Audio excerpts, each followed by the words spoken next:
ವೀಕ್ಷಕರೇ, ನಿತ್ಯ ನಿರಂತರ ಸುದ್ದಿಗಾಗಿ ವೀಕ್ಷಿಸುತ್ತೀರಿ. ಇದು ನಿಮ್ಮ ನೆಚ್ಚಿನ OK TV Kannada channel. Halkere Annadaneshwara Samsthana Math 500 ವರ್ಷಗಳ ಇತಿಹಾಸವನ್ನು ಉಳ್ಳಂತಹ ಮಠ. ಶ್ರೀಮಠದ ಎಲ್ಲ ಗುರುಗಳು ಸಾಮಾಜಿಕವಾಗಿ, ಶೈಕ್ಷಣಿಕವಾಗಿ, ಧಾರ್ಮಿಕವಾಗಿ ಅಪಾರವಾಗಿರತಕ್ಕಂತಹ ಸೇವೆಯನ್ನು ಸಲ್ಲಿಸಿದ್ದಾರೆ. ಸ್ವತಂತ್ರ ಪೂರ್ವದಲ್ಲಿಯೇ ಉಚಿತ ಪ್ರಸಾದ ನಿಲಯಗಳನ್ನು, ಉಚಿತ ಶಿಕ್ಷಣ ಸಂಸ್ಥೆಗಳನ್ನು ಪ್ರಾರಂಭಿಸಿರತಕ್ಕಂತಹ ಹೆಗ್ಗಳಿಕೆ ಶ್ರೀಮಠದ್ದು. ಶ್ರೀಮಠದಲ್ಲಿ ಸುಮಾರು 12 ಉಚಿತ ಪ್ರಸಾದ ನಿಲಯಗಳು ನಡೆಸ್ತಾ ಬರ್ತಿತ್ತು ಶ್ರೀಮಠ.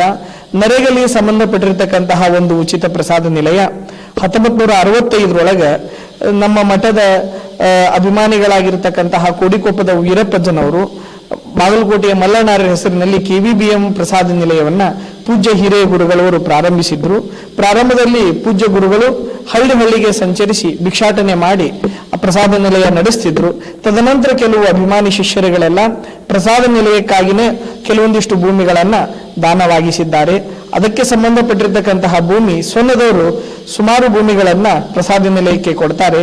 ಅಲ್ಲಿ ಸರ್ವೆ ನಂಬರ್ 410 ಹಿಸಾ 2B ಈ 15 ಎಕರೆ ಭೂಮಿ ಒಳಗ 11 ಎಕರೆ 19 ಗುಂಟೆ ಭೂಮಿ ವಕ್ಫ್ ಸಂಬಂಧಪಟ್ಟಿರ್ತಕ್ಕಂತಹ ಭೂಮಿ ಅನ್ನೋದನ್ನ ನಾವು ಪಹಣಿ ಒಳಗ ನೋಡ್ತಾ ಇದ್ದೇವೆ.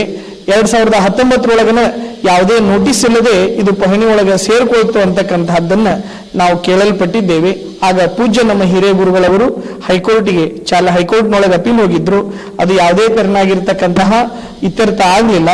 ಈಗ ಇದು ನಮ್ದಷ್ಟೇ ಸಮಸ್ಯೆ ಅಂತ ತಿಳ್ಕೊಂಡು ನಾವು ಸುಮ್ಮನಾಗಿದ್ವಿ. ಈಗ ನಾಡಿನಾದ್ಯಂತ ಇಂಥ 10,000 ಸಮಸ್ಯೆಗಳಿವೆ ಅನ್ನೋದನ್ನ ನಾವು ಕೇಳಿ ಮಾಧ್ಯಮಗಳೊಳಗೆ, ಪತ್ರಿಕೆಗಳೊಳಗೆಲ್ಲ ನೋಡ್ತಾ ಇದ್ದೇವೆ. ಅಲ್ಲೆಲ್ಲಿ ಜನ ಭಕ್ತರು ಬಂದು ನಮ್ಮ ಎದುರುಗಡೆ ಹೇಳಿದ್ದಾರೆ.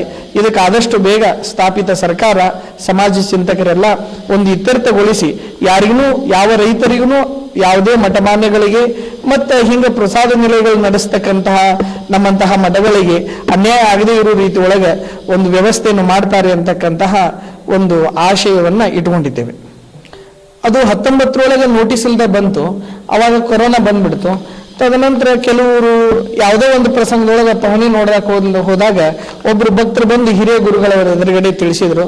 ಆಗ ಅಜ್ಜವರು ಬೇಗ ಅದನ್ನ ಹೈಕೋರ್ಟ್ಗೆ ಚಾಲೆಂಜ್ ಮಾಡಿ ಅದ್ರ ಬಗ್ಗೆ ನಾವು ಉತ್ತರಗಳನ್ನ ಪಡೆದುಕೊಂಡು ಅದರ ಇತ್ಯರ್ಥ ಮಾಡ್ಕೊಳ್ಳೋಣ ಅನ್ನೋದ್ರೊಳಗಿದ್ರು. ಕೊರೋನಾ ಬಂತು. ತದನಂತರ ಗುರುಗಳವರಿಗೆ ಆರೋಗ್ಯ ಏರುಪೇರಾಯಿತು. ಈ ಎಲ್ಲ ಸಂದರ್ಭಗಳೊಳಗೆ ಒಂದು ರೀತಿಯಿಂದ ಅಲ್ಲಿ ಏನಾಯ್ತು ಕೋರ್ಟ್ನೊಳಗೆ ಅನ್ನೋದು ನೆನೆಗುದಿಗೆ ಬಿದ್ದಿರತಕ್ಕಂತಹದ್ದು. ಈಗ ನಾವು ಮಾಧ್ಯಮಗಳೊಳಗೆ ನೋಡಿದ ಪ್ರಕಾರ ನಾವು ಎಲ್ಲಿ ಅಪೀಲ್ ಹೋಗ್ಲಿಕ್ಕೆ ಬರೋದಿಲ್ಲ ಅಂತಕ್ಕಂತಹದ್ದನ್ನ ತಾವೆಲ್ಲ ಮಾಧ್ಯಮಗಳೊಳಗೆ ತೋರಿಸ್ತಾ ಇದ್ದೀರಿ. ಮುಂದೆ ಯಾವ ತೆರನಾಗಿ ಎಲ್ರೂ ಇದರಿಂದ ಯಾರ್ಯಾರಿಗೆ ಅನಾನುಕೂಲ ಆಗಿದೆ, ಯಾರ್ಯಾರು ಸಂತ್ರಸ್ತರದಾರ, ಎಲ್ರಿಗೂ ಯಾವ ತೆರನಾಗಿ ನ್ಯಾಯ ಸಿಗತೈತಿ ಅದೇ ತೆರನಾಗಿನ ನಮಗೂ ನ್ಯಾಯ ಸಿಗಲಿ ಅಂತಕ್ಕಂಥದ್ದನ್ನು ನಾವು ತಿಳಿಸ್ತೇವೆ. ಅಲ್ಲಿ ಸೇರಿಸೋರಿಗೆ ಇದು ಮಠ, ಇದು ರೈತರು ಅಂತ ಗೊತ್ತಿರೋದಿಲ್ಲ. ಭೂಮಿ ಯಾವ್ದಿರ್ತೈತೆ ಎಲ್ಲದಕ್ಕೂ ಸೇರಿಸ್ಕೊಂತ ಹೋಗ್ತಿರ್ತಾರ. ಆದ್ರೆ ಯಾವುದೋ ಒಬ್ಬ ರೈತ, ಯಾವುದೋ ಒಂದು ಮಠ, ಯಾವುದೋ ಒಂದು ವ್ಯವಸ್ಥೆ ಅದರಿಂದನೇ ನಡೀತಾ ಇತ್ತು ಅಂತಂದ್ರೆ ಈಗ ನಾವು ಮಾಡ್ತಕ್ಕಂಥದ್ದು ಧರ್ಮದ ಕಾರ್ಯನ. ಈಗ ಅಲ್ಲಿ ಸಾವಿರಾರು ಹುಡುಗರಲ್ಲಿ ಪ್ರಸಾದ ತೆಗೆದುಕೊಳ್ತಾರ ಅಂತಂದ್ರೆ ಅದೊಂದು ಧರ್ಮದ ಕೆಲಸ. ಅಲ್ಲಿ ಪ್ರಸಾದ ನಿಲಯದೊಳಗೆ ಎಷ್ಟೋ ಜನ ಗ್ರಾಮಾಂತರ ಪ್ರದೇಶದವರು, ಆರ್ಥಿಕವಾಗಿ ಅನಾನುಕೂಲ ಇರೋರು ಎಲ್ಲರೂ ಅಲ್ಲಿ ಇದ್ದುಕೊಂಡು ಪ್ರಸಾದವನ್ನು ಸ್ವೀಕಾರ ಮಾಡ್ತಿರ್ತಾರೆ. ಈ ತೆರನಾಗಿ ಆಗೋದ್ರಿಂದ ಅದು ಧರ್ಮಕ್ಕನ ಅದು ಅನಾನುಕೂಲ, ಧರ್ಮ ಕಾರ್ಯಗಳಿಗಿನ ಅದು ಅನಾನುಕೂಲ ಅಂತಕ್ಕಂಥದ್ದನ್ನ ನಾವು ತಿಳಿಸ್ತೇವ್ರಿ. ಇಲ್ಲ ಅದ್ರ ಬಗ್ಗೆ ನಾವು ಹಂಗೆ ಹೇಳಕ್ ಬರೋದಿಲ್ರಿ. ಯಾಕಂತಂದ್ರೆ ಎಲ್ಲರೂ ಪಾವಣಿಯೊಳಗೂ ಬಂದವು. ಆ ಧರ್ಮದವರು ಈ ಧರ್ಮದವರು ಅಂತಿಲ್ಲ. ನಾವೆಲ್ಲ ಪತ್ರಿಕೆಗಳೊಳಗೆ ನೋಡ್ಲಾಗಿ ಎಲ್ರಿಗೂ ಬಂದವು. ಈ ರೈತರ ಅನ್ಕೂಡ್ಲೇನ ಆ ಧರ್ಮದ ರೈತ, ಈ ಧರ್ಮದ ರೈತ ಅಂತ ನಾವು ಅನ್ನಕ್ ಬರೋದಿಲ್ಲ. ರೈತ ಅಷ್ಟೇ. ಈಗ ನಾವು ಸ್ವಾಮಿಗಳು, ಶ್ರೀಗಳವರಾಗಿದ್ದ ಗುರುಗಳು ಅಷ್ಟೇ. ನಾವು ಆ ಮಂತನ ಗುರುಗಳು, ಈ ಮಂತನ ಗುರುಗಳು ಅಂತ ಅನ್ನಕ್ ಬರೋದಿಲ್ಲ.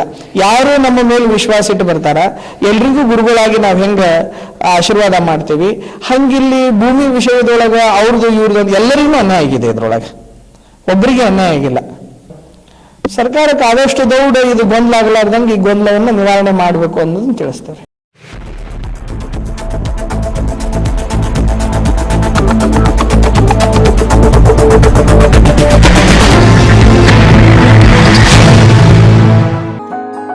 ಪ್ರಿಯ ವೀಕ್ಷಕರೇ, ನಿತ್ಯ ನಿರಂತರ ಸುದ್ದಿಗಾಗಿ ವೀಕ್ಷಿಸುತ್ತೀರಿ. ಇದು ನಿಮ್ಮ ನೆಚ್ಚಿನ ಓಕೆ ಟಿವಿ ಕನ್ನಡ ಚಾನೆಲ್.